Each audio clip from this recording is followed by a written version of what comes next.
सुन लो UPSC channel पर आपका स्वागत है।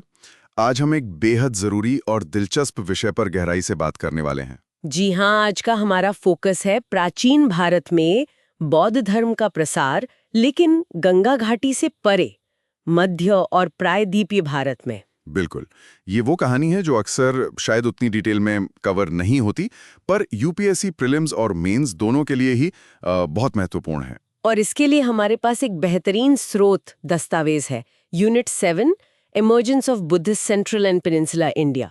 आज हम इसी यूनिट 7 का क्या कहते हैं, एक गहन विश्लेषण करेंगे। तो इस चर्चा से श्रोताओं को क्या मिलेगा? मतलब हम क्या जानने की कोशिश करेंगे? हम ये समझने की कोशिश करेंगे कि बौद्ध धर्म जो बिहार में शुरू हुआ, वो मध्य भारत और फिर दक्षिण के सुदूर इलाकों तक कैसे फैला, कौन से प्रमुख केंद्र बने, और सबसे जरूरी बात, ये धर्म आम लोगों, खासकर व्यापारियों के बीच इतना लोकप्रिय क्यों हुआ। ये समझ न सिर्फ परीक्षा के लिए जरूरी है, बल्कि भारत की जो सांस्कृतिक विविधता है उसको अप्रिशिएट करने में भी मदद करेगी। तो चलिए शुरू करते हैं ये सफर। बिल्कुल।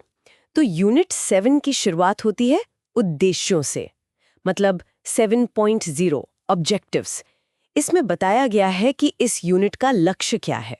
हाँ, इसमें लिखा है कि लक्ष्य है मध्य और प्रायद्वीपीय भारत में बौद्ध धर्म के प्रसार से परिचित कराना और इसकी लोकप्रियता के सामाजिक कारकों को समझाना। काफी सीधा और स्पष्ट लक्ष्य है। जी। फिर आता है 7.1 इंट्रोडक्शन। ये एक तरह से पृष्ठभूमि सेट करता है। हाँ, इसमें बताया गया है कि 6ठी शताब्दी ईसा पूर्व में गंगा घाटी में बौद्ध धर्म का उदय हुआ। ये तो हम जानते हैं। लेकिन जो बात हैरान करती है वो ये है कि बाद में ये धर्म लगभग पूरे देश में और फिर श्रीलंका, दक्षिण पूर्व एशिया तक फैल गया। ये फैलाव अपने आप में एक फैसिनेटिंग स्टडी है। कैसे हुआ ये सब? बिल्कुल। तो अब आते हैं मुख्य मुद्दे पर। 7.2 बौद्ध धर्म का प्रसार। इसमें 2 चरण बताए गए हैं, प्रारंभिक और बाद का। हाँ, प्रारंभिक चरण यानी अर्ली फेज, ये बुद्ध के जीवन काल से शुरू होता है। बिहार में स्थापना हुई और बुद्ध ने खुद मगध, कोसल, अंग, शाक्य, वज्जी जैसे जनपदों में भ्रमण किया। हाँ, ये नाम जरूर याद रखने चाहिए। मगध, कोसल, अंग, शाक्य, वज्जी। बुद्ध का अपना व्यक्तित्व, उनका संवाद कौशल, इसने भी बड़ा रोल निभाया। उन्हें राजाओं का संरक्षण मिला, जैसे बिंबिसार और अजातशत्रु। बिंबिसार और अजातशत्रु ये मगध के शासक थे ना? जी हाँ, और सिर्फ राजा ही नहीं, गणमान्य व्यक्ति और आम लोग भी जुड़े। फिर भिक्षुओं और भिक्षुणियों का संघ बना, the order of monks and nuns. इसमें समाज के अलग अलग वर्गों से लोग शामिल हुए। लेकिन स्रोत कहता है कि बुद्ध के जीवन काल में इसकी सीमाएं थीं। ये मुख्यतः मध्यम देश तक ही सीमित था।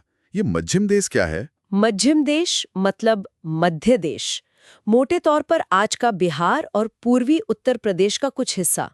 उस समय के प्रमुख शहर जैसे श्रावस्ती, कपिलवस्तु, लुम्बिनी, कुशीनगर, पावा, वैशाली, राजगृह, ये सब इसी मध्यम देश में आते थे। अच्छा, श्रावस्ती, कपिलवस्तु, लुम्बिनी, कुशीनगर, पावा, वैशाली, राजगृह, बिल्कुल ये सब बुद्ध के जीवन से जुड़े महत्वपूर्ण स्थान हैं। बिल्कुल। और एक दिलचस्प बात यह है कि स्रोत बताता है कि पच्चनतिमा जनपद में यात्रा पर रोक थी।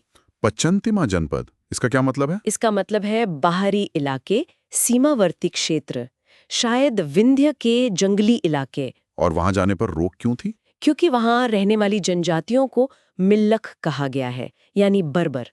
उनकी जो आदिम जीवन शैली थी वो शायद बौद्ध सिद्धांतों, खासकर अहिंसा और व्यवस्थित जीवन के अनुकूल नहीं मानी गई। इसलिए भिक्षुओं को वहां जाने से मना किया गया था। ये इंटरेस्टिंग पॉइंट है। तो बुद्ध के महापरिनिर्वाण के बाद क्या हुआ? विस्तार हुआ, लेकिन धीरे धीरे। संख्या भी धीरे बढ़ी और भौगोलिक फैलाव भी। और इसी दौरान मतभेद भी उभरने लगे, जिससे अलग अलग उपसंप्रदाय बनने शुरू हुए। और तभी पहली बौद्ध संगीति हुई? हाँ, बुद्ध की मृत्यु के तुरंत बाद राजा अजातशत्रु ने इसे राजगृह के पास आयोजित करवाया था। अध्यक्षता महाकश्यप ने की थी। याद रखें, स्थान राजगृह, राजा अजातशत्रु, अध्यक्ष महाकश्यप। और इसका उद्देश्य क्या था? मुख्य उद्देश्य था बुद्ध की शिक्षाओं यानी सिद्धांतों, कैनन्स का संकलन करना, ताकि उनमें कोई मिलावट ना हो। ठीक है। और फिर दूसरी संगीति। वो लगभग 100 साल बाद वैशाली में हुई। इस बार मुद्दा थोड़ा अलग था। वैशाली के कुछ भिक्षुओं के आचरण को लेकर मतभेद थे, कुछ नियमों में ढील देने की बात थी। अच्छा, और इसका नतीजा क्या निकला? नतीजा ये हुआ कि संघ में पहला खुला विभाजन हुआ, करीब 18 उप संप्रदायों में बंटवारा हो गया। संख्या याद रखिएगा, 18 उप संप्रदाय। बाप रे, 18? और इस समय तक भौगोलिक विस्तार कितना हुआ था? क्या सीमाएं वहीं थी? लगभग वही थीं। शायद उज्जैन, पाथेय, अवंती जैसे कुछ पश्चिमी इलाकों तक छोटे छोटे समुदाय पहुंच गए हों, पर मुख्य केंद्र अभी भी वही मध्यम देशी था। तो ये था प्रारंभिक चरण। अब आता है बाद का चरण, लेटर फेस, और इसमें एंट्री होती है अशोक की। हाँ, मौर्य सम्राट अशोक 273-232 ईसा पूर्व। ये बौद्ध धर्म के इतिहास में एक वाटरशेड मोमेंट है। अशोक शायद पहले और सबसे प्रभावशाली शाही संरक्षक थे बौद्ध धर्म के। माना जाता है कि कलिंग युद्ध के बाद उनका मन बदला। वो युद्ध उनके शासन के 8वें वर्ष में हुआ था, है ना? जी हाँ, कलिंग युद्ध। उसमें जो भारी खून खराबा हुआ, जनहानि हुई, उससे अशोक को बहुत पश्चाताप हुआ और उनका झुकाव बौद्ध धर्म की ओर हो गया। तो उन्होंने फिर बौद्ध धर्म के लिए किया क्या? मतलब क्या कदम उठाए? बहुत कुछ किया। सबसे पहले तो उन्होंने अपने पूरे साम्राज्य में जगह जगह खंभों और चट्टानों पर धम्म के उपदेश खुदवाए। ये धम्म क्या था, इस पर बहस है, पर इसमें नैतिक आचरण पर बहुत जोर था। और उन्होंने धम्म महामात्र भी नियुक्त किए थे। ये कौन थे? धम्म महामात्र ये विशेष धार्मिक अधिकारी थे। इनका काम था साम्राज्य का दौरा करना और लोगों को धम्म के बारे में बताना, उसका प्रचार करना। ये जो अशोक का धम्म था, क्या ये पूरी तरह से बौद्ध धर्मी था या कुछ और? इस पर इतिहासकारों में मतभेद हैं। कुछ मानते हैं कि ये सामान्य नैतिक उपदेश थे जो सभी धर्मों के लिए थे, लेकिन कई शिलालेखों और पाली बौद्ध साहित्य के अंशों में काफी समानताएं मिलती हैं। हाँ, और बौद्ध साहित्य में तो अशोक की बहुत प्रशंसा भी की गई है। बिल्कुल, और अशोक ने खुद बुद्ध से जुड़े स्थानों की यात्राएं की, जैसे बोध गया जहां बुद्ध को ज्ञान मिला, लुम्बिनी जहां उनका जन्म हुआ, सारनाथ जहां उन्होंने पहला उपदेश दिया। बोध गया, लुम्बिनी, सारनाथ, इन जगहों पर अशोक के स्तंभ भी मिलते हैं। कहा जाता है कि अशोक ने बहुत सारे स्तूप और मठ भी बनवाए थे। क्या उनके बनवाए हुए कोई स्तूप आज मौजूद हैं? देखिए, सीधे तौर पर मौर्य काल की कोई पूरी संरचना आज शायद नहीं बची है, लेकिन हाँ, जो बाद के प्रसिद्ध स्तूप हैं, जैसे सांची, भरहुत या बोध गया और सारनाथ के भी, उनकी शुरुआत, उनका कोर शायद अशोक के समय में ही बना था। सांची, भरहुत ये बहुत महत्वपूर्ण स्थल हैं। और अशोक के समय में ही तीसरी बौद्ध संगीति भी हुई थी। जी हाँ, पाटलिपुत्र में, जो मौर्यों की राजधानी थी। इसकी अध्यक्षता एक बहुत प्रसिद्ध भिक्षु मौग्गलिपुत्र तिस्य ने की थी। पाटलिपुत्र, मौग्गलिपुत्र तिस्य। और इस संगीति का उद्देश्य क्या था? पहले दो से अलग कैसे थी ये?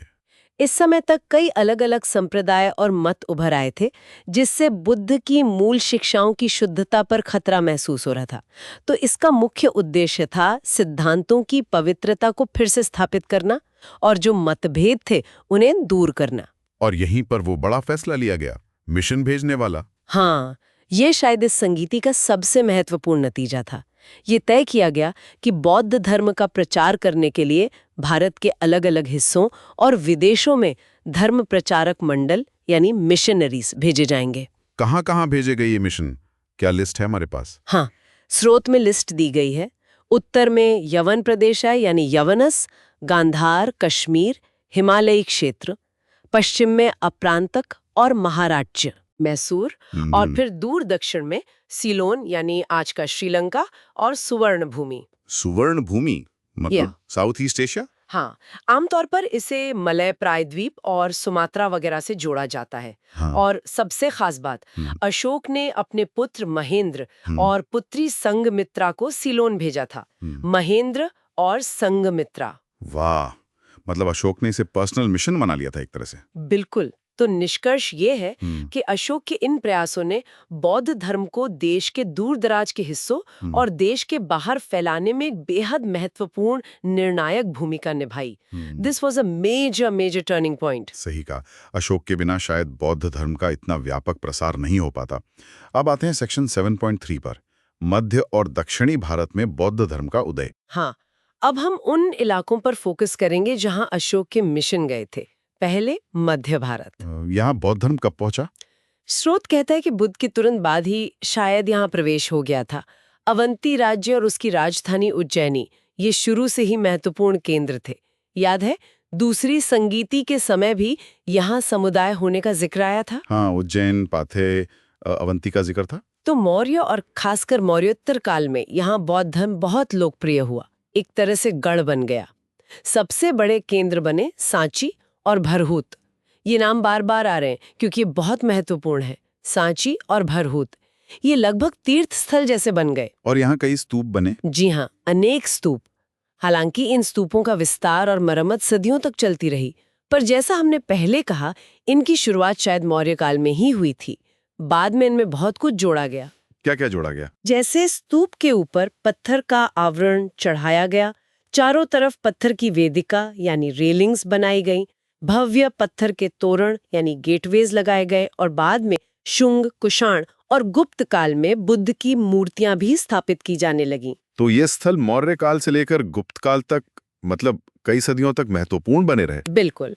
अब बात करते हैं दक्षिणी भारत की, जिसे दक्षिणापथ भी कहा जाता है। दक्षिणापथ का मतलब क्या है? आमतौर पर विंध्य पर्वत के दक्षिण का पूरा इलाका, हालांकि उत्तरी सीमा को लेकर अलग-अलग मत है। दक्षिणापथ। इस इलाके के बारे में हमें जानकारी कहाँ से मिलती है? यहाँ के जनपदों जैसे अश्मक, मुलक, भोगवर्धन, आंध्र और लोगों जैसे दमिलातम, पांड्य, चेरा, चोल, इन सब का जिक्र हमें ब्राह्मणवादी और बौद्ध साहित्यिक ग्रंथों और शिलालेखों में मिलता है। तो दक्षिण भारत में बौद्ध धर्म कब पहुंचा? क्या अशोक से पहले? इसकी निश्चित तिथि बताना मुश्किल है। कुछ साहित्यिक ग्रंथों में छिटपुट संदर्भ मिलते हैं पूर्व मौर्य काल के भी। कुछ बाद की बौद्ध परंपराएं तो बुद्ध को भी दक्षिण के कुछ स्थलों से जोड़ती हैं, जैसे अमरावती से। लेकिन क्या ये सच है? ज्यादातर विद्वान मानते हैं कि ये बाद में गढ़ी गई कहानियां हैं। बुद्ध शायद कभी दक्षिण नहीं गए। तो हालांकि हो सकता है कि पूर्व मौर्य काल में कुछ भिक्षु पहुंचे हों, लेकिन हम मौर्य काल को ही एक तरह से आधार रेखा, डेटम लाइन मान सकते हैं। क्योंकि अशोक ने यहाँ मिशन भेजे थे और उनके शिलालेख भी मिलते हैं। सही। अशोक के शिलालेख दक्षिण में कई जगहों पर पाए गए हैं और बाद में 7वीं सदी में जब चीनी यात्री ह्यून सैंग भारत आए तो उन्होंने भी ऐसी कई परंपराओं का जिक्र किया जो अशोक को दक्षिण भारत के कई स्तूपों और मठों से जोड़ती थीं। तो बेसिकली मौर्य काल में दक्षिण भारत में बौद्ध धर्म ने अपनी जड़ें जमा ली। हाँ, ये कहना सुरक्षित है। अब दक्षिण भारत में भी हम खासतौर पर दक्कन क्षेत्र की बात करते हैं, यानी आज का महाराष्ट्र और आंध्र प्रदेश। यहाँ क्या हुआ? पहले महाराष्ट्र की बात करते हैं। यहाँ पूर्व मौर्य और मौर्य चरण में क्या स्थिति थी? देखिए, अपरांत और महारट्ठा का जिक्र हमें शुरुआती बौद्ध ग्रंथों में मिलता है, मध्यम देश से परे के इलाकों के तौर पर। अपरांत और महारट्ठा ये कहाँ थे? अपरांत संभवतः उत्तरी कोंकण तट था, जिसकी राजधानी सुपारका यानी आज का सोपारा मुंबई के पास थी। ये एक महत्वपूर्ण राजनीतिक इकाई थी जिसका जिक्र साहित्य, शिलालेखों और अशोक के शिलालेखों में भी है। सुपारक या सोपारा। और महारठ? ये मोटे तौर पर सह्याद्री पहाड़ों के पूर्व का पठारी क्षेत्र था, यानी आज का महाराष्ट्र। अशोक से पहले के समय के बारे में ज्यादा जानकारी नहीं है। नहीं, बहुत कम जानकारी है, लेकिन तीसरे बौद्ध संगीति के बाद जैसा हमने देखा, मिशन भेजे गए थे। योनक धम्मरक्षित को अपरांत भेजा गया था और महाधम्मरक्षित को महाराष्ट्र। योनक धम्मरक्षित और महाधम्मरक्षित। योनक मतलब ये यूनानी थे? हाँ, ऐसा माना जाता है और कहते हैं कि योनक धम्मरक्षित ने बड़ी संख्या में लोगों को बौद्ध धर्म में दीक्षित किया था। और मौर्यकालीन उपस्थिति के क्या सबूत हैं महाराष्ट्र में? सोपारा में अशोक का शिलालेख मिला है और एक स्तूप के अवशेष भी, और भंडारा जिले में पौनी नाम की जगह पर एक संरचनात्मक स्तूप मिला है जो मौर्यकालीन माना जाता है। सोपारा और पौनी। तो ये तो हुई मौर्य काल तक की बात। इसके बाद क्या हुआ मौर्योत्तर चरण में? अब आता है असली, जिसे कहते हैं एक्सप्लोजन। बौद्ध स्थलों का अभूतपूर्व विस्तार हुआ इस दौरान। महाराष्ट्र बौद्ध धर्म का एक प्रमुख केंद्र बन गया। ये कैसे हुआ? क्या राजाओं ने मदद की? हाँ, सातवाहन और पश्चिमी क्षत्रप जैसे शासकों का संरक्षण मिला, लेकिन उससे भी कहीं ज्यादा महत्वपूर्ण था आम लोगों का समर्थन और संरक्षण। समाज के सभी वर्गों ने इसमें योगदान दिया। ये धर्म वाकाटक और उसके बाद के काल में भी कम से कम 7वीं-8वीं शताब्दी ईस्वी तक लोकप्रिय बना रहा। इस शुरुआती दौर में यहाँ कौन सा मत ज्यादा प्रचलित था, हीनयान या महायान? शुरुआत में यानी लगभग दूसरी शताब्दी ईस्वी से दूसरी शताब्दी ईस्वी तक मुख्य रूप से हीनयान मत का प्रभाव था। इसकी खासियत थी प्रतीक पूजा, मतलब बुद्ध की मूर्ति की जगह स्तूप, पदचिन्ह, बोधि वृक्ष जैसे प्रतीकों की पूजा होती थी। प्रारंभिक केंद्र थे सोपारा, पौनी। और महाराष्ट्र की खास पहचान है वो चट्टानों को काटकर बनाई गई गुफाएं हैं। बिल्कुल, पश्चिमी महाराष्ट्र की जो सह्याद्री पर्वत श्रृंखलाएं हैं, उनमें बड़ी संख्या में गुफाएं खोदी गईं। ये मुख्य रूप से विहार होते थे। विहार मतलब? भिक्षुओं के रहने की जगह। शुरू में ये वर्षा ऋतु के दौरान उनके आश्रय, वर्षावास के लिए बनाए जाते थे, क्योंकि उन 4 महीनों में यात्रा करना मना था। भिक्षुओं को एक ही स्थान पर रहना होता था। बाद में ये स्थायी निवास बन गए। और हर विहार परिसर में चैत्य गुफाएं भी होती थी। हाँ, 1 या 2 चैत्य गुफाएं जरूर होती थीं। ये पूजा स्थल थे जहां भिक्षु और उपासक, लेटी, दोनों पूजा करते थे। चैत्य गुफा के अंदर मुख्य पूजा वस्तु होती थी स्तूप। स्तूप के बारे में थोड़ा और बताइए। देखिए, स्तूप मूल रूप से तो अंत्येष्टि स्मारक थे, जहां बुद्ध या अन्य किसी महान भिक्षु के अवशेष रखे जाते थे। लेकिन बाद में ये अवशेष स्मारक बन गए और मूर्ति पूजा शुरू होने से पहले यही बौद्ध धर्म में पूजा की मुख्य वस्तु थे। और इन चैत्य गुफाओं की बनावट कैसी होती थी? 2 तरह की होती थी। या तो अर्धवृत्ताकार योजना वाली, जिनकी छत मेहराबदार होती थी, या फिर चौकोर योजना वाली, जिनकी छत सपाट होती थी। हॉल के एक छोर पर चट्टान काटकर ही स्तूप बनाया जाता था। स्तूप के चारों ओर घूमने के लिए खंभों की कतार से एक प्रदक्षिणा पथ बनाया जाता था और सामने एक बरामदा होता था। और विहारों की बनावट? विहारों की बनावट अपेक्षाकृत सरल होती थी। मूल रूप से एक बड़ा हॉल होता था, जिसके चारों ओर भिक्षुओं के रहने के लिए छोटी छोटी कोठरियां बनी होती थीं। कभी कभी सामने बरामदा होता था, कभी नहीं भी। क्या ये गुफाएं बहुत सजी धजी होती थी? शुरुआती दौर की गुफाएं, मतलब हीनयान काल की, ज्यादातर सादी होती थी। हाँ, खंबे थोड़े सजावटी हो सकते थे, या सामने का हिस्सा मुखौटा थोड़ा विस्तृत हो सकता था, या कोठरियों के दरवाजों के ऊपर कुछ शुभ चिन्ह बने हो सकते थे, पर कुल मिलाकर सादगी थी। और कितनी गुफाएं मिली है महाराष्ट्र में? ये आंकड़ा चौंकाने वाला है, लगभग 800। सोचिए, पश्चिमी महाराष्ट्र में लगभग 4 शताब्दियों के दौरान इतनी गुफाएं खोदी गईं। इससे पता चलता है कि बौद्ध धर्म कितना लोकप्रिय था और कितने भिक्षु यहाँ रहते होंगे। कुछ प्रमुख स्थलों के नाम बता सकते हैं? हाँ बिल्कुल, पुणे जिले में जुन्नार, यहाँ सबसे बड़ा समूह है, 184 गुफाएं। फिर कार्ले, बेडसा, भाजा, शेलारवाड़ी, नासिक में भी काफी हैं। मुंबई के पास कन्हेरी, यहाँ 100 से ज्यादा गुफाएं हैं।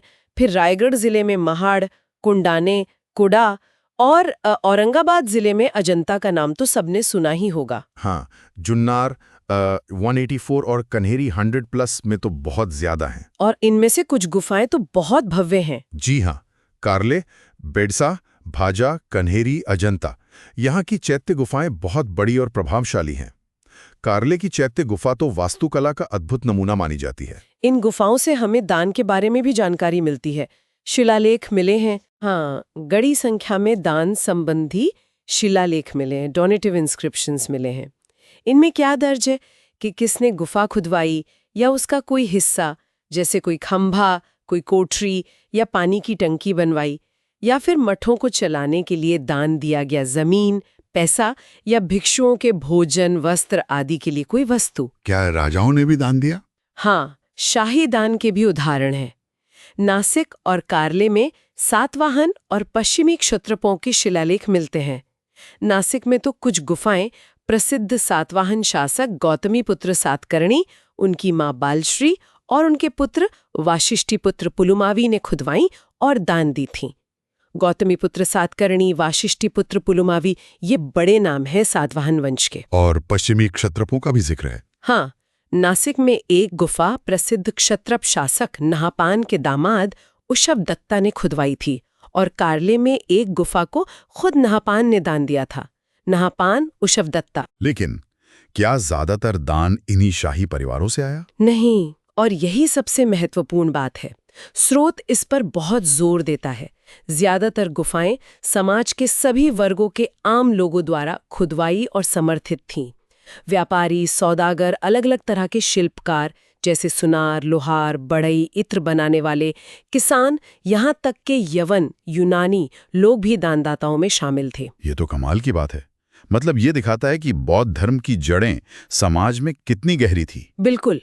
इन गुफाओं की संख्या, उनका फैलाव और ये दान संबंधी शिलालेख, ये सब उस काल में बौद्ध भिक्षुओं और उपासकों की भारी संख्या और इस संप्रदाय की जबरदस्त लोकप्रियता का सबूत है। इससे ये भी पता चलता है कि बौद्ध संघ काफी सुव्यवस्थित रहा होगा। हाँ, ये स्पष्ट है कि भिक्षुओं के उचित संघ थे जो इन मठों का प्रबंधन करते थे और नकद और वस्तु दोनों रूपों में मिलने वाले दान का हिसाब किताब रखते थे, उनका रखरखाव करते थे। ये तो हुई हीनयान चरण की बात।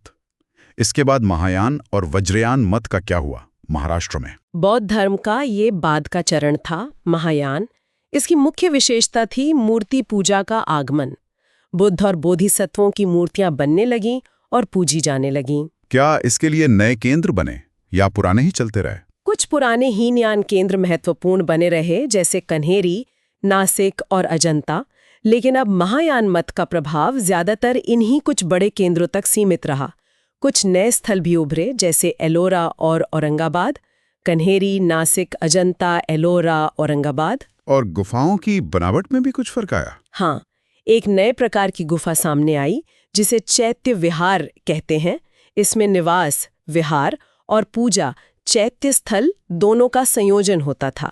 आमतौर पर इसमें एक खंभों वाला बरामदा, कोठरियों वाला एक चौकोर हॉल और पीछे की दीवार में एक गर्भगृह होता था जिसमें बुद्ध की मूर्ति स्थापित होती थी। और क्या ये गुफाएं ज्यादा सजावटी थी? हाँ, बहुत ज्यादा। महायान काल की गुफाएं काफी अलंकृत हैं। बुद्ध और बोधिसत्वों की घेरों मूर्तियां, दीवारों पर नक्काशी, सजावटी खंभे और विस्तृत वास्तुशिल्प। अजंता की गुफाएं तो इसी काल की है ना, खासकर वो जिनमें पेंटिंग्स हैं? जी हाँ, अजंता की विश्व प्रसिद्ध गुफाएं, खासकर बाद वाली, ज्यादातर 5वीं-6ठी शताब्दी ईस्वी की हैं। ये बहुत विस्तृत संरचनाएं हैं और उनकी दीवारों पर जो अद्भुत चित्र या पेंटिंग्स बने हैं वो तो भारतीय कला की अनमोल धरोहर हैं। और एलोरा? एलोरा की गुफाएं भी बहुत विशाल और भव्य हैं। कुछ तो 2-2, 3-3 मंजिला डबल एंड ट्रिपल स्टोरीड हैं। एलोरा में हिंदू, बौद्ध और जैन तीनों धर्मों की गुफाएं मिलती हैं, जो उस समय की धार्मिक सहिष्णुता का भी प्रतीक है। क्या वज्रयान मत का भी प्रभाव दिखता है? हाँ, बाद की कुछ गुफाओं में, खासकर औरंगाबाद, एलोरा, कन्हेरी और रत्नागिरी जिले में पन्हाले काजी में हमें वज्रयान मत के देवी देवताओं की मूर्तियां भी मिलती हैं। वज्रयान पर तांत्रिक प्रभाव भी था। और फिर इन बौद्ध स्थलों का क्या हुआ? तटीय महाराष्ट्र में कन्हेरी और पन्हाले गाजी जैसे कुछ स्थलों को छोड़कर ज्यादातर स्थल 7वीं शताब्दी ईस्वी तक पतन की ओर चले गए। उनका वैभव धीरे धीरे खत्म हो गया। तो ये थी महाराष्ट्र की कहानी। अब चलते हैं आंध्र प्रदेश, जिसे स्रोत में आंध्र देश कहा गया है। सेक्शन 7.4। हाँ, आंध्र देश यानी आंध्रों का देश। ये दक्कन की एक प्राचीन जनजाति थी। इनका जिक्र संस्कृत, पाली, ग्रीक ग्रंथों में मिलता है, मुख्य रूप से कृष्णा नदी के आसपास का क्षेत्र। यहाँ बौद्ध धर्म के शुरुआती दौर के बारे में क्या जानकारी है? क्या महाराष्ट्र से कुछ अलग था? हाँ, महाराष्ट्र के विपरीत यहाँ पूर्व मौर्य काल में बौद्ध धर्म की उपस्थिति के कुछ साहित्यिक प्रमाण या परंपराएं मिलती हैं। जैसे यहाँ के 2 प्रसिद्ध स्थल हैं, अमरावती और धन्यकटक। बाद की बौद्ध परंपराएं इन्हें बुद्ध से जोड़ती हैं। कहा जाता है कि अमरावती बुद्ध के किसी पिछले जन्म का स्थान था और धन्यकटक में बुद्ध ने उपदेश दिया था। लेकिन क्या ये ऐतिहासिक रूप से सही है? शायद नहीं। जैसा हमने पहले कहा, इन्हें भी बाद की कल्पित कथाएं ही माना जाता है। लेकिन ये दिखाता है कि ये स्थल बाद में कितने महत्वपूर्ण हो गए थे कि उन्हें सीधे बुद्ध से जोड़ने की कोशिश की गई। और कोई सबूत? हाँ, पाली कैनन का एक हिस्सा है कथावत्थु।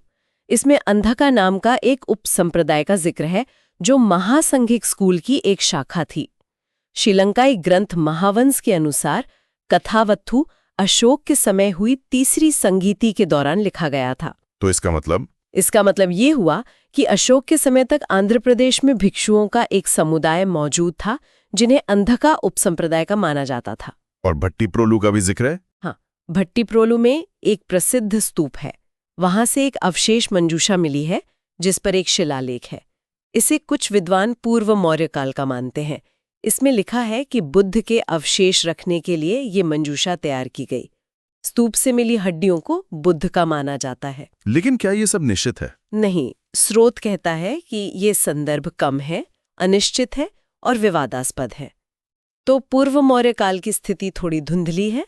तो यहाँ भी मौर्य काल ही निर्णायक रहा। बिल्कुल, मौर्य काल के साथ आंध्र प्रदेश में बौद्ध धर्म का इतिहास एक मजबूत और निश्चित आधार प्राप्त करता है। क्या अशोक ने यहाँ कोई खास मिशन भेजा था, जैसे महाराष्ट्र या कर्नाटक भेजा था? नहीं, अशोक द्वारा आंध्र देश में कोई विशिष्ट मिशन भेजने का सीधा उल्लेख तो नहीं मिलता। लेकिन सोचिए, आंध्र प्रदेश की लोकेशन क्या थी? मगध और सीलोन के बीच। सीलोन एक बहुत महत्वपूर्ण मिशन भेजा गया था, तो इस स्ट्रेटेजिक लोकेशन ने यहाँ बौद्ध धर्म की स्थापना में जरूर मदद की होगी। और अशोक के शिलालेख? हाँ, अशोक का 13वां शिलालेख आंध्रों का जिक्र पुलिंदों और अन्य दक्षिणी लोगों के साथ करता है। वो कहता है कि उसका धम्म विजया आंध्रों के बीच भी प्रचलित था और उसके शिलालेख अमरावती और कुछ अन्य स्थलों पर पाए भी गए हैं। तो अमरावती और भट्टीप्रोलु के स्तूप मौर्य काल के हैं? हाँ, इनकी शुरुआती बनावट निश्चित रूप से मौर्य काल की है और ये तब से ही बौद्ध धर्म के महत्वपूर्ण केंद्र थे, अमरावती, भट्टीप्रोलु। तो मौर्य काल में नींव पड़ गई। अब मौर्योत्तर चरण में क्या हुआ आंध्रा में? क्या महाराष्ट्र जैसा ही भूम आया? हाँ, बिल्कुल। महाराष्ट्र की तरह आंध्र देश भी मौर्योत्तर काल में बौद्ध धर्म का एक बहुत बड़ा गढ़ बन गया। इसकी लोकप्रियता चरम पर थी, लगभग 2री शताब्दी ईसा पूर्व से 3री-4थी शताब्दी ईसवी तक। ये वो दौर था जब यहाँ सातवाहन और फिर इक्ष्वाकु शासकों का राज था। सातवाहन, इक्ष्वाकु। और यहाँ भी बहुत सारे स्थल बने। हाँ, बड़ी संख्या में। स्रोत बताता है कि लगभग 60 बौद्ध स्थल ऐसे हैं जो ईसाई युग की शुरुआती शताब्दियों के हैं। ये ज्यादातर कृष्णा गोदावरी डेल्टा में और पूर्वी तट के किनारे स्थित थे। 60 स्थल। और इन स्थलों पर क्या होता था? गुफाएं थीं या कुछ और? यहाँ महाराष्ट्र से थोड़ा अलग था। यहाँ मुख्य रूप से स्ट्रक्चरल स्तूप्स और मठ बने, मतलब चट्टान काटकर नहीं बल्कि ईंट पत्थर से बनाए गए। ये बौद्ध धर्म के महत्वपूर्ण केंद्र थे जहाँ बड़ी संख्या में भिक्षु रहते थे। कुछ महत्वपूर्ण स्थलों के नाम क्या हैं? अमरावती और भट्टीप्रोलु तो हैं ही। इनके अलावा चेजिरला, गोली ये गुंटूर जिले में है। जग्गैयापेटा, गुड़ीवाड़ा, घंटासाला ये कृष्णा जिले में है। गुंटापल्ले पश्चिम गोदावरी जिले में और बेजवाड़ा यानी आज का विजयवाड़ा जी। ये कुछ प्रमुख नाम हैं। अमरावती, भट्टीप्रोलु, जग्गैयापेटा, नागार्जुनकोंडा ये बार बार आएंगे। और इन संरचनाओं की क्या खासियत थी? इन स्थलों पर पत्थर से बने स्तूप थे, चैत्य थे, ईंट या पत्थर से बने विहार थे। इसके अलावा अर्धवृत्ताकार, वृत्ताकार या चौकोर मंदिर, एपिजोलोट सर्कुलर स्क्वायर टेम्पल्स और अन्य संरचनाएं भी थीं। ये सब 2री शताब्दी ईसा पूर्व से 3री-4थी शताब्दी ईसवी के बीच बने। क्या ये बहुत सजावटी थे? शुरुआत में ये भी अपेक्षाकृत सादे थे। हाँ, कुछ स्तूपों को बाद में बारीकी से तराशी गई पत्थर की पट्टियों से ढका गया, जिससे वो काफी विस्तृत और भव्य स्मारक बन गए। अमरावती का स्तूप इसका सबसे अच्छा उदाहरण है। और क्योंकि ये स्थल लंबे समय तक महत्वपूर्ण रहे, तो इनमें धीरे धीरे बदलाव आते रहे होंगे। बिल्कुल, ये अवशेष क्रमिक चरणों में विकसित हुए। जैसे जैसे समय बीतता गया, नई चीजें जुड़ती गईं। कई स्थलों से बुद्ध की मूर्तियां भी मिली हैं, जो महायान प्रभाव को दर्शाती हैं। क्या आंध्र में चट्टानों को काटकर गुफाएं बिल्कुल नहीं बनी? नहीं, ऐसा नहीं है। विजयवाड़ा के पास पहाड़ी इलाके में मोगल राजपुरम, सीताराणागम और उंडवल्ली में कुछ गुफाएं खोदी गई थी, जिन्हें बौद्ध माना जाता है। ये भी सादे विहार हैं, लेकिन काफी बड़े आकार के हैं। और उंडवल्ली की गुफाएं तो कई मंजिला हैं। मोगल राजपुरम, उंडवल्ली। अब आते हैं संरक्षण पर। यहाँ किसने ज्यादा दान दिया, राजाओं ने या आम लोगों ने? यहाँ भी वही पैटर्न देखता है जो महाराष्ट्र में था। कुछ स्थलों को, जैसे नागार्जुनकोंडा को, इक्ष्वाकु शासकों का शाही संरक्षण मिला, लेकिन अधिकांश स्थल मुख्य रूप से समाज के सभी वर्गों के विभिन्न लोगों द्वारा संरक्षित थे। व्यापारी, शिल्पकार, किसान, श्रेणियां, गिल्ड्स सबने दान दिया। तो आंध्र के सबसे महत्वपूर्ण स्थल कौन से माने जाएंगे? 2 नाम सबसे ऊपर आते हैं, अमरावती और नागार्जुनकोंडा। हाँ, अमरावती और नागार्जुनकोंडा। पहले अमरावती की बात करते हैं। अमरावती, जो गुंटूर से करीब 29 किलोमीटर दूर है, ये इस पूरे क्षेत्र का महानतम बौद्ध केंद्र था। ये अपने अद्भुत नक्काशीदार स्तूप और अन्य संरचनात्मक स्मारकों के लिए विश्व प्रसिद्ध है। अमरावती और पास का धरणीकोट, ये दोनों प्राचीन शहर धन्याकटक का हिस्सा थे, जो बाद के सातवाहन शासकों की राजधानी भी रही। और अमरावती का स्तूप कब बना? जैसा हमने कहा, इसकी शुरुआत मौर्य काल में हुई थी, क्योंकि यहाँ अशोक का शिलालेख मिला है। ये स्तूप आंध्र प्रदेश में सबसे बड़ा था और शिलालेखों में इसे महाचैत्य। महाचैत्य? हाँ, और ये सदियों तक बनता रहा। इसमें लगातार चीजें जुड़ती रहीं, जैसे सजावटी वेदिका, पत्थर का आवरण और भी कई अलंकरण और विस्तार। कम से कम 5 निर्माण चरण पहचाने गए हैं: अशोक काल, मौर्योत्तर काल, सातवाहन काल, इक्ष्वाकु काल और फिर प्रारंभिक पल्लव या उत्तर मध्य काल तक। इसे 12वीं शताब्दी ईस्वी तक दान मिलते रहे। बाप रे, इतना लंबा इतिहास! और ये किस बौद्ध संप्रदाय का केंद्र था? ये थेरवाद बौद्ध धर्म के महासंघिक स्कूल का एक प्रमुख गढ़ था। ठीक है, अब बात करते हैं नागार्जुनकोंडा की। नागार्जुनकोंडा, जिसका प्राचीन नाम श्री पर्वता था, इसे नागार्जुन की पहाड़ी भी कहते हैं। ये कृष्णा नदी के दक्षिणी तट पर गुंटूर जिले में स्थित है। इसकी लोकेशन की क्या खासियत थी? ये चारों ओर से ऊंची पहाड़ियों से घिरी एक घाटी है, एकदम शांत एकांत जगह। और इसी घाटी के बीच में बसा था प्राचीन शहर विजयपुरी, जो इक्ष्वाकु वंश की राजधानी थी। और यहाँ क्या क्या मिला है? यहाँ स्मारकों का एक पूरा जखीरा मिला है।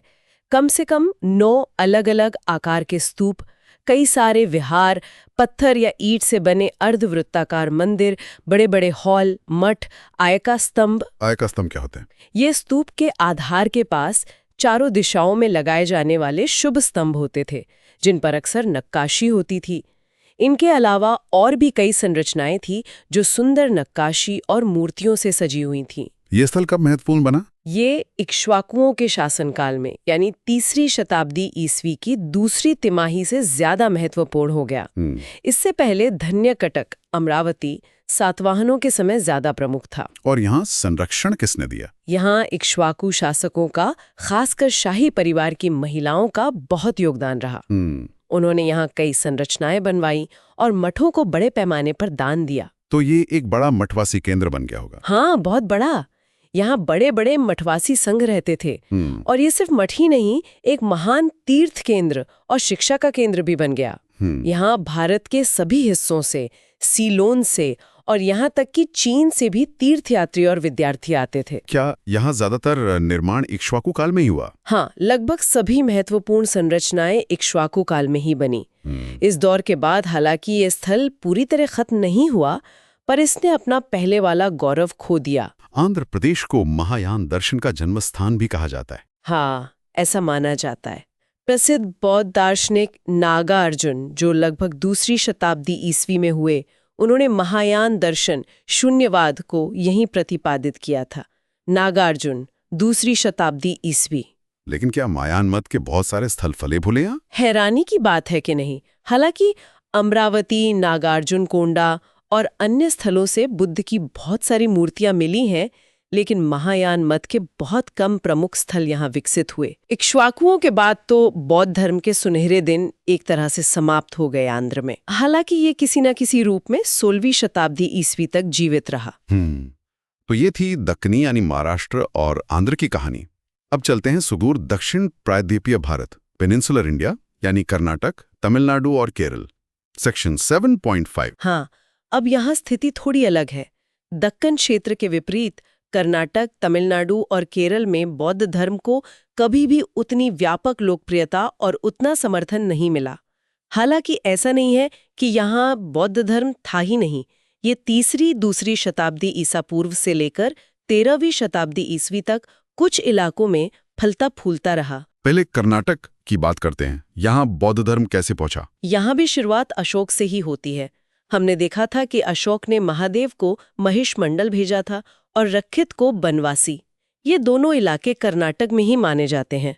महादेव, रक्षित, महिषमंडल, बनवासी। और अशोक के शिलालेख भी मिले हैं कर्नाटक से? हाँ, कई मिले हैं, जैसे सिद्धपुरा, ब्रह्मगिरी, जटिंगा रामेश्वर, ये चित्रदुर्ग जिले में है। नित्तूर, उदगोला, ये बेल्लारी जिले में है। कोप्पल, रायचूर जिले में। मस्की, सन्नथी, ये गुलबर्गा जिले में। सन्नती तो हाल के वर्षों में काफी महत्वपूर्ण स्थल के रूप में उभरा है। तो मौर्य काल में नींव पड़ी, मौर्योत्तर काल में क्या हुआ? धर्म का प्रसार हुआ राज्य के विभिन्न भागों में, लेकिन कोई भी स्थल महाराष्ट्र या आंध्र के स्थलों जितना बड़ा या प्रसिद्ध नहीं बन पाया। हाँ, चंद्रावली और बनवासी कुछ महत्वपूर्ण केंद्र जरूर थे। बनवासी का जिक्र पहले भी आया है। हाँ, याद है, भट्टी प्रोलु आंध्र प्रदेश में जो अभिषेक समारोह हुआ था, उसमें भाग लेने वाले भिक्षुओं में एक कैंडोगुट्टा महाथेर बनवासी के ही थे। क्या कर्नाटक से कोई बड़ी बौद्ध संरचनाएं मिली हैं? स्तूप या गुफाएं? बहुत कम। चंद्रवल्ली से कुछ दान संबंधी शिलालेख और बुद्ध की मूर्तियां मिली हैं, लेकिन इनके अलावा कोई खास संरचनात्मक अवशेष अभी तक सामने नहीं आए हैं। हालांकि जब ह्वेनसांग 7वीं शताब्दी ईस्वी बनवासी आए थे, तो उन्होंने वहां महायान और हीनयान दोनों मतों के कई मठ होने का जिक्र किया था। और ऐहोल का भी जिक्र है। हाँ, ऐहोल, जो कि चालुक्यों का एक प्रसिद्ध मंदिर स्थल है, वहां प्रारंभिक चालुक्य काल की बनी हुई एक 2 मंजिला संरचनात्मक बौद्ध विहार मौजूद है। क्या बाद के समय में भी बौद्ध धर्म के प्रमाण मिलते हैं? हाँ, मिलते हैं।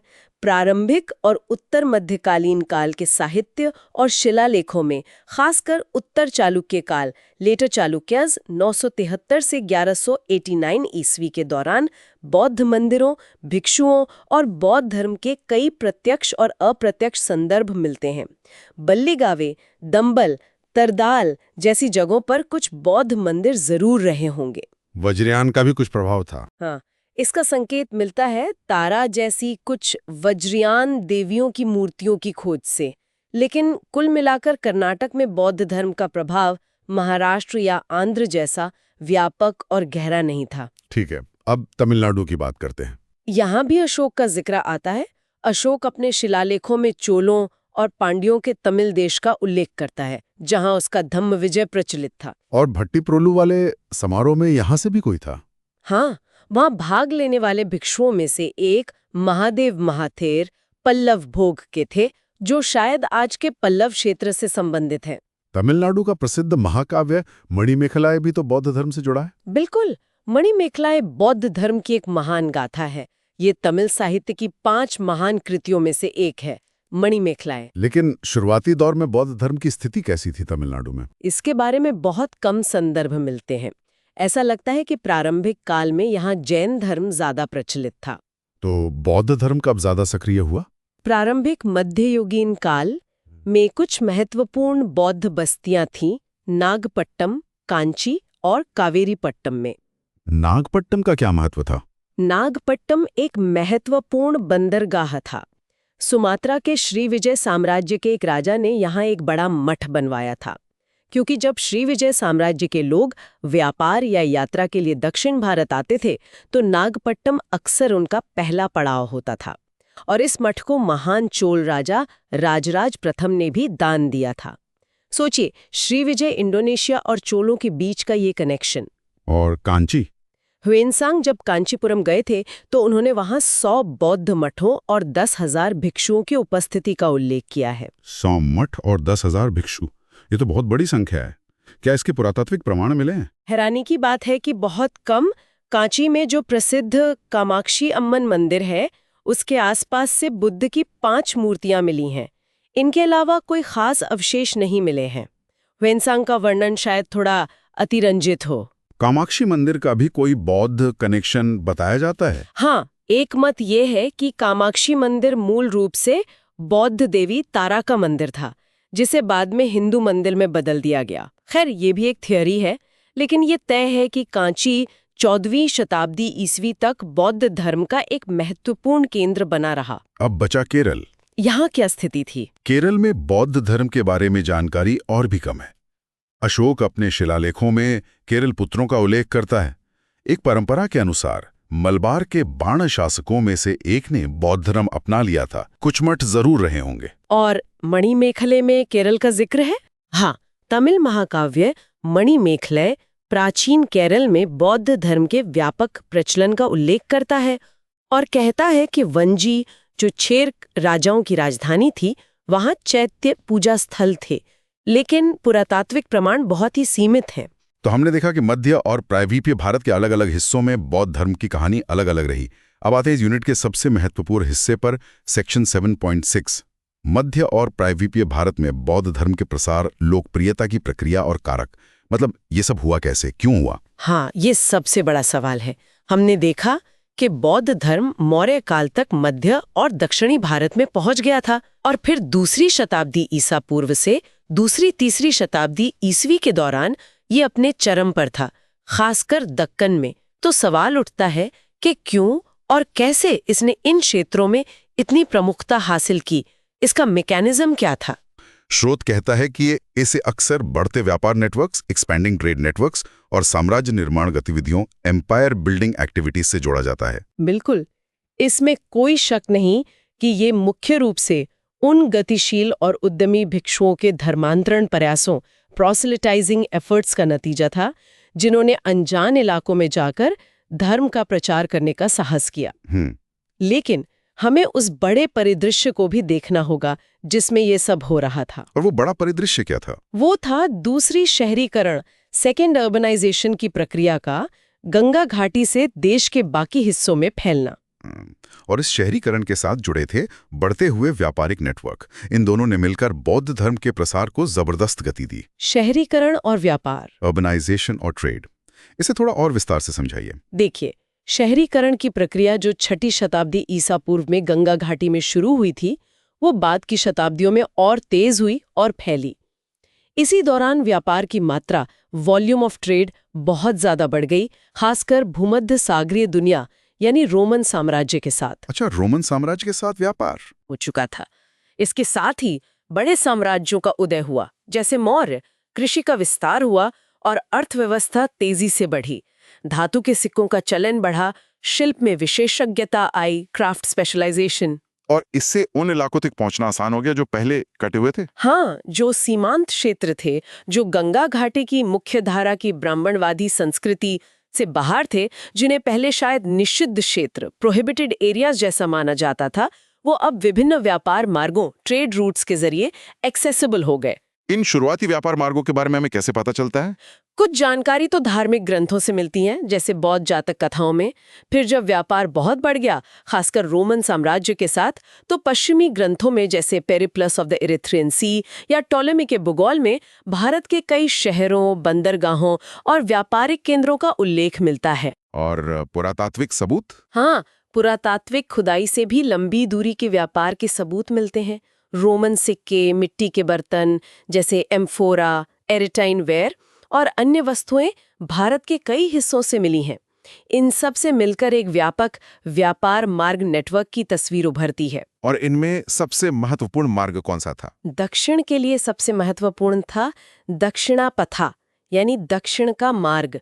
इसी मार्ग ने विंध्य के दक्षिण के क्षेत्रों को उत्तर भारत से जोड़ा। ये इतना महत्वपूर्ण था कि धीरे धीरे पूरे दक्षिण भारत को ही दक्षिणापथ कहा जाने लगा। दक्षिणापथ। और इस मार्ग से क्या व्यापार होता था? दक्षिण भारत से कई तरह के कच्चे माल और विलासिता की वस्तुएं जैसे मसाले, मोती, रत्न, लकड़ी, हाथी दांत आदि भूमध्य सागरीय दुनिया को निर्यात होती थीं। बदले में वहां से सोना, शराब, मिट्टी के बर्तन वगैरह आयात होते थे। तो दक्षिणी क्षेत्र इस व्यापार में सक्रिय थे।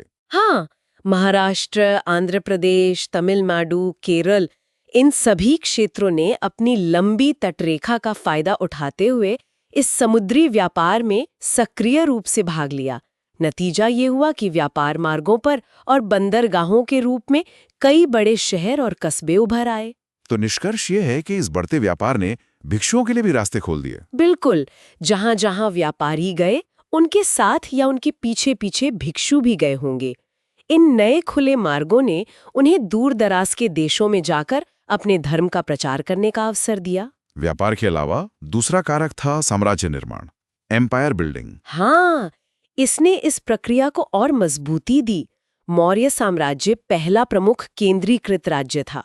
अशोक के शिलालेखों के फैलाव से पता चलता है कि उसका साम्राज्य दक्षिण में कर्नाटक और आंध्र प्रदेश तक फैला हुआ था। इस राजनीतिक एकीकरण ने भी आवागमन और विचारों के आदान प्रदान को सुगम बनाया होगा। और बाद के राज्यों ने भी मदद की। हाँ, दक्कन में बाद में जब शक्तिशाली सातवाहन और इक्ष्वाकु राज्यों का उदय हुआ तो उन्होंने भी संभवतः इस क्षेत्र में बौद्ध धर्म के प्रसार में मदद की। ये बात इससे भी मेल खाती है कि इसी दौर में सातवाहन इक्ष्वाकु काल में दक्कन में बौद्ध मठ स्थलों की संख्या में जबरदस्त वृद्धि हुई। स्रोत एक और बात कहता है, स्थलों का स्थान, लोकेशन ऑफ साइट्स। हाँ, ये बहुत महत्वपूर्ण पॉइंट है।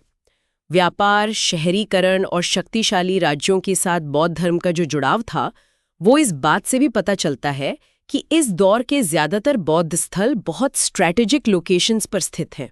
कहाँ? या तो वो किसी प्रमुख व्यापार मार्ग पर स्थित है या फिर किसी बड़े शहरी केंद्र के पास। कुछ उदाहरण दे सकते हैं? जैसे मध्य भारत में भरहुत का स्तूप, वो एक ऐसे घाटी के उत्तरी छोर पर है जो खनिज संसाधनों से समृद्ध है और शायद एक व्यापार मार्ग पर भी था।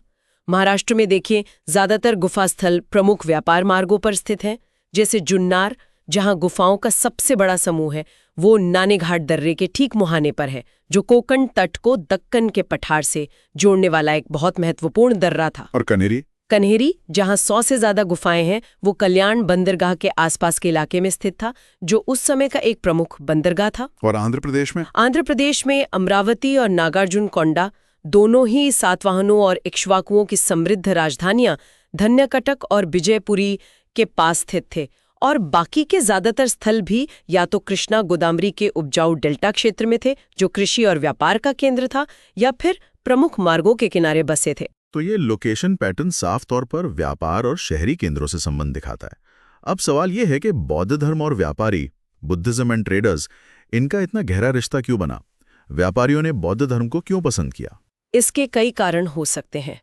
एक तो बौद्ध धर्म ने शुद्धता और अपवित्रता, प्योरिटी एंड पोल्यूशन पर आधारित ब्राह्मणवादी वर्जनाओं का विरोध किया। ब्राह्मण धर्म में समुद्र यात्रा या मलेच्छों, विदेशियों के संपर्क को लेकर कई तरह के प्रतिबंध थे, जो व्यापारियों के लिए बाधा बन सकते थे। बौद्ध धर्म में ऐसी बाधाएं नहीं थीं। उसने यात्रा को प्रोत्साहित किया, जिससे लंबी दूरी के व्यापार को मदद मिली। और क्या कारण थे? साहित्यिक और पुरातात्विक दोनों तरह के रिकॉर्ड बौद्ध धर्म को राजाओं और व्यापारियों से जोड़ते हैं।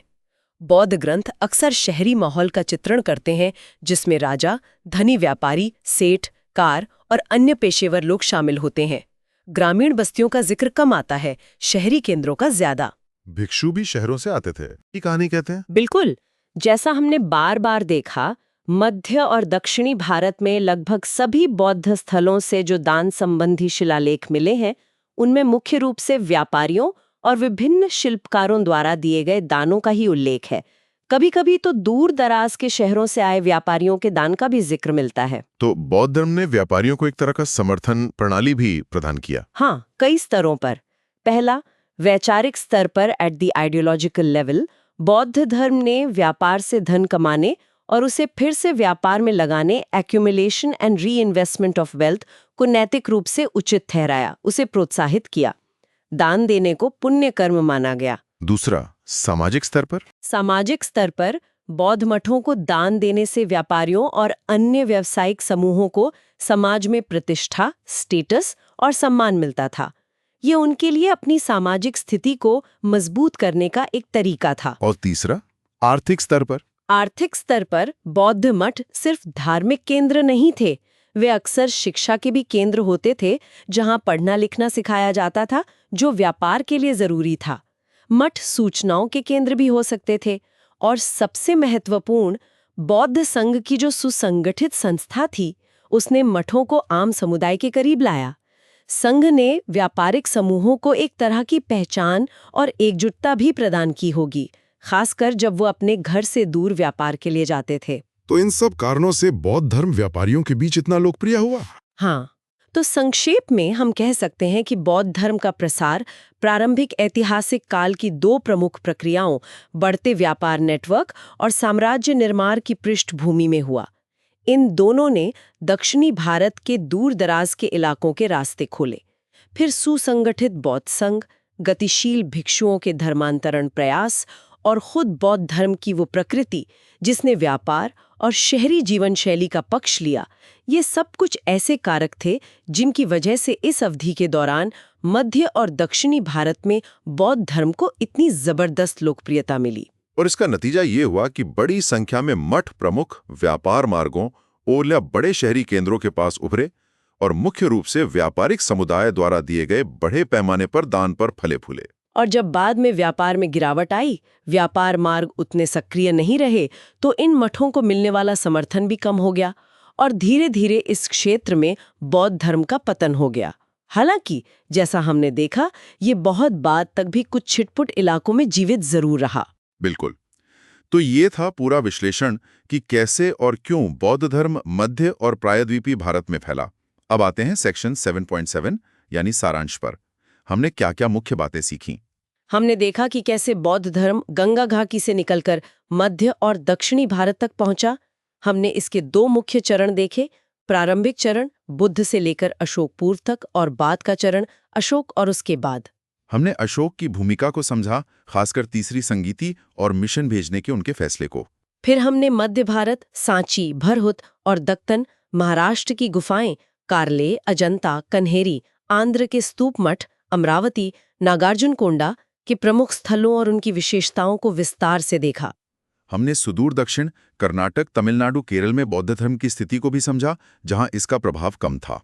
और सबसे महत्वपूर्ण, हमने इस प्रसार और लोकप्रियता के पीछे के कारकों को समझने की कोशिश की। व्यापार, शहरीकरण, साम्राज्य निर्माण, बौद्ध धर्म की अपनी विचारधारा और संघ की भूमिका। हाँ, और संरक्षण के पैटर्न को भी समझा कि शाही संरक्षण के साथ साथ आम लोगों, खासकर व्यापारियों का समर्थन कितना ज्यादा महत्वपूर्ण था। बिल्कुल। शब्दावली 7.8 की बात करें तो हमने मुख्य शब्द जैसे स्तूप, विहार, चैत्य, संघ, दक्षिणापथ, धम्म महामात्र, अपरांत, महारठ, महाचैत्य, आय का स्तंभ आदि को बीच बीच में स्पष्ट किया ही है। और स्रोत के अंत में 7.9 कुछ अभ्यास प्रश्न, सेल्फ असेसमेंट क्वेश्चंस भी दिए गए हैं। श्रोताओं को उन पर जरूर विचार करना चाहिए, जैसे अशोक के योगदान का मूल्यांकन, या दक्कन में बौद्ध धर्म की लोकप्रियता के कारण, या विभिन्न क्षेत्रों में मिले पुरातात्विक साक्ष्यों की चर्चा। हाँ, ये प्रश्न रिवीजन के लिए काफी अच्छे हैं। तो अब अगर हम इस पूरी चर्चा से यूपीएससी की तैयारी के लिए मुख्य बातें निकालें, तो वो क्या होंगी? एक बुलेट पॉइंट सारांश जैसा? हाँ, जरूर। पहली बात, अशोक की भूमिका बौद्ध धर्म को भारत और भारत के बाहर फैलाने में निर्णायक। तीसरी, बौद्ध संगीति और मिशनरियों को भेजना बहुत महत्वपूर्ण था। दूसरी, प्रमुख स्थल मध्य भारत में सांची, भरहुत, महाराष्ट्र में अजंता, एलोरा, कार्ले, कन्हेरी, जुन्नार, आंध्र प्रदेश में अमरावती, नागार्जुनकोंडा, भट्टीप्रोल। इन स्थलों का महत्व, उनकी वास्तुकला और उनसे जुड़े तथ्य याद रखने होंगे। ये नाम बार बार दोहराए गए हैं: सांची, भरहुत, अजंता, एलोरा, कार्ले, कन्हेरी, जुन्नार, अमरावती, नागार्जुनकोंडा, भट्टीप्रोल। तीसरी, संरक्षण का पैटर्न शाही संरक्षण मिला, जैसे सातवाहन, इक्ष्वाकु, पश्चिमी क्षत्रप। लेकिन सबसे महत्वपूर्ण था आम लोगों, विशेषकर व्यापारियों और शिल्पकारों का व्यापक समर्थन। ये पॉइंट अक्सर पूछा जाता है। चौथी, हीनयान बनाम महायान वज्रयान। हमें इन क्षेत्रों में बौद्ध धर्म के दोनों चरणों की उपस्थिति दिखती है। शुरुआती दौर में हीनयान, प्रतीक पूजा, सादी गुफाएं जैसे कार्ले, भाजा, और बाद में महायान वज्रयान, मूर्ति पूजा, अलंकृत गुफाएं और संरचनाएं जैसे अजंता, एलोरा, अमरावती की बाद की मूर्तियां। पांचवीं, व्यापार और शहरीकरण से गहरा संबंध। बौद्ध धर्म का प्रसार और उसकी समृद्धि व्यापार मार्गों और शहरी केंद्रों के विकास के साथ बहुत घनिष्ठ रूप से जुड़े हुए थे। बौद्ध धर्म ने एक तरह से व्यापार अनुकूल विचारधारा, ट्रेड फ्रेंडली आइडियोलॉजी प्रदान की। छठी, क्षेत्रीय भिन्नता। ये याद रखना है कि दक्कन, महाराष्ट्र, आंध्र में बौद्ध धर्म का प्रभाव बहुत गहरा और व्यापक था, जबकि सुदूर दक्षिण, कर्नाटक, तमिलनाडु, केरल में इसका प्रभाव तुलनात्मक रूप से कम और कुछ सीमित क्षेत्रों तक ही था। और सातवीं, संघ की भूमिका। संगठित बौद्ध संघ ने धर्म के प्रसार, मठों के प्रबंधन और समुदाय को जोड़ने में एक बहुत महत्वपूर्ण भूमिका निभाई। बहुत बढ़िया। ये की टेकअवेज रिवीजन के लिए बहुत उपयोगी रहेंगे। तो ये थी हमारी यूनिट 7 की गहरी पड़ताल, मध्य और प्रायद्वीपीय भारत में बौद्ध धर्म का उदय और प्रसार। उम्मीद है इस विस्तृत विश्लेषण ने श्रोताओं को इस विषय की एक गहरी और स्पष्ट समझ दी होगी। हाँ, और यूपीएससी एस्पिरेंट्स के लिए इस तरह की डिटेल्ड अंडरस्टैंडिंग न केवल प्रीलिम्स के फैक्चुअल क्वेश्चंस को हल करने में मदद करती है, बल्कि मेंस में जो एनालिटिकल क्वेश्चंस आते हैं उनका उत्तर देने के लिए एक मजबूत आधार भी बनाती है। बिल्कुल। इतिहास सिर्फ घटनाओं का क्रम रटना नहीं है, ये प्रक्रियाओं को, कारणों को और परिणामों को समझने के बारे में है। क्यों हुआ, कैसे हुआ, उसका क्या असर हुआ, ये समझना जरूरी है। हम इनकरेज करेंगे कि श्रोता इस चर्चा को शायद दोबारा सुने, अपने नोट्स बनाएं और इन बिंदुओं पर और विचार करें। ये ज्ञान न केवल उनकी यूपीएससी यात्रा में काम आएगा, बल्कि भारत के समृद्ध और विविध सांस्कृतिक इतिहास को बेहतर ढंग से समझने में भी उनकी मदद करेगा। और जाते जाते एक सवाल श्रोताओं के लिए छोड़ जाते हैं सोचने को। हमने देखा कि व्यापार और शहरीकरण के पतन के साथ बौद्ध धर्म का भी पतन हुआ इन क्षेत्रों में। हाँ, तो क्या सिर्फ यही कारण थे, या बौद्ध धर्म के पतन के पीछे कुछ और आंतरिक या बाहरी कारक भी जिम्मेदार थे, जैसे कि शायद हिंदू धर्म का पुनरुत्थान या संघ के अंदरूनी बदलाव? इस पर जरूर सोचिएगा। बेहतरीन सवाल। इस पर आगे भी चर्चा हो सकती है। बिल्कुल। तो अगर आपको ये गहन विश्लेषण, डिटेल्ड एनालिसिस पसंद आया हो तो कृपया इस वीडियो को लाइक करें, अपने साथी एस्पिरेंट्स के साथ इसे शेयर करें और नीचे कमेंट सेक्शन में अपने विचार या कोई प्रश्न हो तो वो जरूर लिखें। और सबसे महत्वपूर्ण बात, आगे ऐसे ही डिटेल्ड और यूपीएससी फोकस्ड कंटेंट के लिए सुन लो यूपीएससी यूट्यूब चैनल को सब्सक्राइब करना न भूलें। पढ़ते रहें, सीखते रहें और आगे बढ़ते रहें। अगली बार फिर मिलेंगे एक और महत्वपूर्ण टॉपिक के गहन विश्लेषण के साथ। धन्यवाद। धन्यवाद।